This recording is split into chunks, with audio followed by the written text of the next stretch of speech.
ಯಾರೇ ಅಡ್ಡ ಮತದಾನ ಮಾಡಿದ್ರು ಅಡ್ಡ ಮತದಾನ ಮಾಡೋದು ಅಕ್ಷಮ್ಯ ಅಪರಾಧ. ಹಾಗಾಗಿ ಯಾವ ಶಾಸಕರು ಮಾಡಿದ್ದಾರೆ ಅನ್ನೋದು ಈಗಾಗಲೇ ಒಂದಷ್ಟು ರಾಜ್ಯದ ಅಧ್ಯಕ್ಷರಿಗೆ ವಿರೋಧ ಪಕ್ಷದ ನಾಯಕರಿಗೆ ಗೊತ್ತಿದೆ. ಆ ಹಿನ್ನೆಲೆಯಲ್ಲಿ ಅಡ್ಡ ಮತದಾನ ಮಾಡಿದರೆ ಅವ್ರ ಮೇಲೆ ಕ್ರಮವನ್ನು ತಗೋಬೇಕು. ಯಾಕಂದರೆ ಲಕ್ಷಾಂತರ ಕಾರ್ಯಕರ್ತರಿಗೆ ನೋವಾಗಿದೆ. ನಾವು ಆಯ್ಕೆ ಮಾಡಿದ ಶಾಸಕರು ನಮ್ಮ ವಿರುದ್ಧ ಹಿಂಗೆ ಮಾಡಿಬಿಟ್ರಲ್ಲ, ಪಾರ್ಟಿ ವಿರುದ್ಧ ಅನ್ನುವಂಥದ್ದನ್ನು ಮಾಡ್ತಾ ಇದ್ದಾರೆ. ಆ ಹಿನ್ನೆಲೆಯಲ್ಲಿ ಯಾರೇ ಮಾಡಿದರೂ ಅದರ ಮೇಲೆ ಕ್ರಮ ತಗೊಳ್ಬೇಕು ಅನ್ನುವಂಥ ಒತ್ತಾಯವನ್ನು ಮಾಡ್ತಾ ಇದ್ದಾರೆ. ವ್ಯಾಪಾರ ಆಗಿದೆ ಅನ್ನೋದು ಹೆಂಗಿದ್ರು ಒಂದು ಸತ್ಯ ಶೋಧನಾ ಸಮಿತಿ ಮಾಡಿದ್ದಾರೆ. ಎರಡನೇದು ರಾಜ್ಯದ ಅಧ್ಯಕ್ಷರು ಮತ್ತು ನಮ್ಮ ವಿರೋಧ ಪಕ್ಷದ ನಾಯಕರಿಗೆ ಗೊತ್ತಿದೆ. ಬಹಳ ಆಶ್ಚರ್ಯ ಅಂದರೆ ಇವತ್ತು ಏನು ಇನ್ವ್ಯಾಲಿಡ್ ಅಸಿಂಧು ಮತದ ಇದರಲ್ಲಿ ನನ್ನ ಹೆಸರನ್ನು ತಳುಕಾಕುವಂಥದ್ದು ಇವತ್ತಿನ ಪತ್ರಿಕೆಯಲ್ಲಿ ಆಗಿದೆ. ಈಗಾಗಲೇ ರಾಜ್ಯಕ್ಕೆ ಮಾತಾಡಿದ್ದೀನಿ, ಚುನಾವಣಾಧಿಕಾರಿಗೆ ಮಾತಾಡಿದ್ದೀನಿ, ಜೊತೆಗೆ ಆ ಪತ್ರಿಕೆ ಅವರಿಗೆ 12 ಗಂಟೆಗೆ ಬರ್ತೀನಿ ಅಂತ ಹೇಳಿದ್ದೀನಿ. 12 ಗಂಟೆಗೆ ಹೋಗ್ತಾ ಇದ್ದೀನಿ. ಅವರಿಗೆ ಅಸಿಂಧು ಆಗಿದ್ದಕ್ಕೆ ಶ್ರೀವತ್ಸ ಅಸಿಂಧು ಮಾಡಿದ್ದಾರೆ ಅನ್ನೋದಕ್ಕೆ ಸಿಕ್ಕಂಥ ದಾಖಲೆಗಳೇನು, ಆ ರೀತಿಯಲ್ಲಿ ಯಾಕೆ ಅದನ್ನು ಹರಡಿಸುವಂಥ ಕೆಲಸವನ್ನು ಮಾಡ್ತಾ ಇದ್ದೀರಾ ಅನ್ನೋದನ್ನು 12 ಗಂಟೆಗೆ ಆ ಸಂಪಾದಕರು ಬರಲಿಕ್ಕೆ ಹೇಳಿದ್ದಾರೆ. ಅಲ್ಲೂ ಕ್ಲಾರಿಫಿಕೇಷನು ಕೇಳೋನಿದ್ದೀನಿ. ಅಸಿಂಧು ಮಾಡುವಷ್ಟು ಏನು ಅಪ್ರಜ್ಞಾ ಏನೋ ನಾನು ಆ ಥರದ ಅಲ್ಲ. ಆದರೆ ಯಾಕೆ ಬಂತು, ಎಲ್ಲಿಂದ ಬಂತು, ಇದನ್ನು ಹುಟ್ಟಾಕಿರೋರು ಯಾರು, ಯಾವ ಪತ್ರಿಕೆಯಲ್ಲಿ ಇವತ್ತು ಬಂದಿದೆಯಲ್ಲ ಅದನ್ನು ನನ್ನ ಫೋಟೋ ಹಾಕಕ್ಕೆ ಹೇಳಿದವ್ರು ಯಾರು, ಎಲ್ಲವೂ ನನ್ನ ಹತ್ರನೂ ಮಾಹಿತಿ ಇದೆ. ಅದನ್ನು ಶ್ರೀವತ್ಸನ ಹೆಸರು ಬರಬೇಕು, ನೀವು ಹಾಕ್ರಿ ನಾಳೆ ಬೆಳಗ್ಗೆ ಅಂತ ಹೇಳಿರುವಂಥ ವ್ಯಕ್ತಿ ಯಾರು ಅನ್ನೋದು ಗೊತ್ತಿದೆ. ಇಷ್ಟಕ್ಕೇನು ಸುಮ್ಮನೆ ಬಿಡೋದಿಲ್ಲ. ರಾಜಕೀಯವನ್ನು ರಾಜಕೀಯವಾಗಿ ಮಾಡಬೇಕು, ಎದುರಿಸ್ಬೇಕು. ಬೇರೆ ಏನೂ ಹೇಳಕ್ಕೆ ಸಿಕ್ಕಿಲ್ಲ ಇವತ್ತಿನವರೆಗೆ. ಹಾಗಾಗಿ ಶ್ರೀವತ್ಸ ಅಸಿಂಧು ಮಾಡಿದ್ದಾನೆ ಅನ್ನುವಂಥದ್ದನ್ನು ಹೇಳಿ ಬರೆಸಿರುವಂಥ ಪ್ರಸಂಗ ನನಗೆ ಗೊತ್ತಿದೆ. ಸದ್ಯದಲ್ಲೇ ಅದು ಹೊರಗ್ತಾರೆ. ಸರ್, ಈ ಚುನಾವಣೆಯಲ್ಲಿ ಎಲ್ಲೋ ಒಂದು ಕಡೆ ಸಂಘದ ಮೂಲದಿಂದ ಬಂದಂಥ ಈ ಶಾಸಕರುಗಳನ್ನ ಟಾರ್ಗೆಟ್ ಮಾಡ್ತಾ ಇದೆಯಾ ಅಂತ. ಯಾಕಂದರೆ ಸಕಲೇಶ್ಪುರದ ಸುರೇಶ್ ಅವ್ರ ವಿಚಾರ ಇರ್ಬೋದು ಅಥವಾ ನಿಮ್ಮ ವಿಚಾರ ಇರ್ಬೋದು, ಅವರು ಕ್ರಾಸ್ ಔಟ್ ಮಾಡಿದ್ದಾರೆ ಅಂತ ಹೇಳ್ತಾರೆ. ಈಗ ನಿಮ್ಮ ವಿಚಾರದಲ್ಲಿ ಅಸಿಂಧು ಅಂತೇಳಿ ರೂಮರ್ ಹಬ್ಬಿಸ್ತಾರೆ, ಸಾಮಾಜಿಕ ಜಾಲದಲ್ಲಿ ಚರ್ಚೆ ಮಾಡ್ತಾರೆ.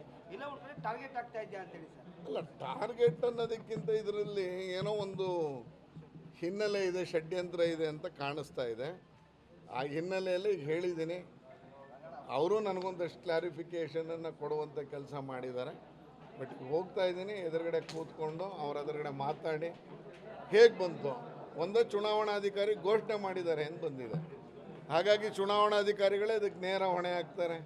ಯಾಕೆಂದರೆ ಅವರೇ ನಾಮಿನೇಷನ್ ಸ್ವೀಕೃತಿ, ಅವರೇ ಕೌಂಟಿಂಗಲ್ಲಿರೋದು, ಅವರೇ ಬ್ಯಾಲೆಟ್ ಪೇಪರ್ ಇಶ್ಯೂ ಮಾಡಿರೋದು, ಅವರೇ ಘೋಷಣೆ ಮಾಡಿದ್ದಾರೆ ಅಂದರೆ ಚುನಾವಣಾಧಿಕಾರಿ ಮಾಡಿದಾರ. ಹಂಗಾರೆ ಚುನಾವಣಾಧಿಕಾರಿ ಇದಕ್ಕೆ ಹೊಣೆ ಅಲ್ವಾ ಅನ್ನುವಂಥ ಪ್ರಶ್ನೆ ಇದೆ. ಜೊತೆಗೆ ಈ ಪತ್ರಿಕೆಯಲ್ಲಿ ಬಂದಿರುವ ಹಿಂದೆ ಇರುವಂಥ ಷಡ್ಯಂತ್ರ ಏನು ಅಂತ ಈಗಾಗಲೇ ಗೊತ್ತಾಗಿದೆ. ನಾನು ಅದೇ ಹೇಳಿದ್ದು, ನಾಳೆ ಬೆಳಗ್ಗೆ ಅವರ ಫೋಟೋ ಸಮೇತ ಹಾಕಿ ಸರ್ ಆಮೇಲೆ ನೋಡ್ಕೊಳ್ಳೋಣ ಅನ್ನುವಂಥದ್ದು ಮಾತು ಬಂದಿದೆ ಅಂತಿದೆ. ಇನ್ನೊಂದು ಕೆಲವೇ ಗಂಟೆಗಳಲ್ಲಿ ಹೇಳ್ತೀನಿ. ನಮ್ಮ ಪಕ್ಷದವರು ಅಂತ ಹೇಳ್ತಾ ಇದ್ದೀನಲ್ಲ, ಇಷ್ಟು ಕ್ಲಾರಿಟಿ ಕೊಟ್ಟಿದ್ದೀನಿ. ನಾನು ಫೋಟೋ ಹಾಕು ಅಂತ ಹೇಳಿದ್ದಾನೆ, ಅದನ್ನು ಮಾಡಿಸಿದ್ದಾರೆ. ಅದನ್ನು ಇನ್ನೊಂದು ಗಂಟೆ ಕಾಲದಲ್ಲಿ ಗೊತ್ತಾಗುತ್ತೆ. ಯಾರ ಮುಂದೆ ಹೇಳಬೇಕು ಹೇಳಿದ್ದೀನಿ. ರಾಜ್ಯದ ವರಿಷ್ಠರಿಗೆ ಗೊತ್ತಿದೆ, ಡೆಲ್ಲಿ ವರಿಷ್ಠರಿಗೆ ಗೊತ್ತಿದೆ. ನನ್ನಿಂದ ಇದನ್ನು ಬರೆಸಿರೋರು ಯಾರು ಅನ್ನೋದನ್ನು ನಾನು ಹೇಳಿದ್ದೀನಿ. ಎಲ್ಲ ಮೇಲ್ಗಡೆ ತನಕ ಆಗಿದೆ, ಕೆಳಗಡೆ ಹರಡಬಾರ್ದು ಅಷ್ಟೇ. ಅದು ಎಲೆಕ್ಷನ್ ಪ್ರೋಸೆಸ್ ಹೆಂಗಿರುತ್ತೆ, ಹಿಂಗೊಂದು ವೇಳೆ ಅಸಿಂಧು ಯಾರ್ದಾದ್ರೂ ಆಗಿದ್ರೆ, ನಿಮ್ದು ಅಂತಲ್ಲ ಯಾರ್ದಾದ್ರೂ ಆಗಿದ್ರೆ ಅದು ಆಚೆ ಬರಲಿಕ್ಕೆ ಅವಕಾಶ ಸಾಧ್ಯನೇ ಇಲ್ಲ ಸರ್. ರಹಸ್ಯ ಮತದಾನ ಒಂದು. ಎರಡನೇದು, ಇದು ಇವತ್ತಿನ ಬೇರೆ ಮೀಡಿಯಾದಲ್ಲಿ ಹೇಳಿರುವ, ಅಂದರೆ ನಾವು ಯಾವುದನ್ನು ನಂಬಬೇಕು. ಇವತ್ತು ಬೇರೆ ಮೀಡಿಯಾದಲ್ಲಿ ಬರ್ತಾ ಇದೆ 4 ಟರ್ಮ್ MLA ಆಗಿರೋರ್ದು ಅಸಿಂಧು ಆಗಿದೆ ಅಂತ. ಆದರೆ ಮೈಸೂರಿನ ಒಂದು ಪತ್ರಿಕೆ ಬರೆಯುತ್ತೆ, ಇಲ್ಲ ಮೈಸೂರಿನ ಶ್ರೀವತ್ಸ ಅಸಿಂಧು ಆಗಿರುವುದನ್ನು ಚುನಾವಣಾಧಿಕಾರಿ ಘೋಷಣೆ ಮಾಡಿದ್ದಾರೆ ಅಂತ. ಎಲ್ಲಿ ಮಾಡಿದ್ದಾರೆ ಹಂಗಾರೆ ಚುನಾವಣಾಧಿಕಾರಿ ನಂದು ಅಸಿಂಧು ಅಂತ? ಈಗ ಅಡ್ಡ ಮತದಾನ ಹೆಸರುಗಳು ಬಂದಿರೋರು ಆ ಕ್ಷೇತ್ರದಲ್ಲಿ ಓಡಾಡೋಕ್ಕಾಗಲ್ವಾ? ಅಸಿಂಧು ಮಾಡಿದ್ದಾನೆ ಅಂತ ಅಷ್ಟಪ್ರಬುದ್ಧನ ನಾನು ಅಸಿಂಧು ಮಾಡುವಷ್ಟು? ಅಲ್ಲಿ ಮುಂದೆ ಏನಾಗಿದೆ, ರಘು ಅನ್ನೋರ ಹೆಸರು ಮುಂದೆ ಪೆನ್ನಲ್ಲಿ ಬರೆದಿದ್ದಾರೆ ಅಂತ ಅಸಿಂಧು ಆಗಿದೆ ಅಂತ ಹೇಳ್ತಾ ಇದ್ದಾರೆ. ಪೆನ್ನಲ್ಲಿ ಬರೆದಿರೋದು ಅಸಿಂಧು ಆಗಿದೆ ಅಂತ ಹೇಳಿದ್ಮೇಲೆ ಚುನಾವಣಾಧಿಕಾರಿ ತಾನೇ ಹೇಳಬೇಕು. ಇಂಥವ್ರದ್ದೇ ಮತ ಅಂತ ಹೇಗೆ ಗೊತ್ತಾಗತ್ತೆ? ಒಂದು ಇಂಟರ್ನಲ್ ಗೊತ್ತಾಗ್ಬೋದು, ಅದೇನು ದೊಡ್ಡ ವಿಷಯ ಏನಿಲ್ಲ. ಯಾರ್ಯಾರು ಮಾಡಿರ್ತಾರೆ ಅಂತ ಗೊತ್ತಾಗದೇ ಇರುವಷ್ಟೇನಿಲ್ಲ, ಗೊತ್ತಾಗೇ ಆಗುತ್ತೆ.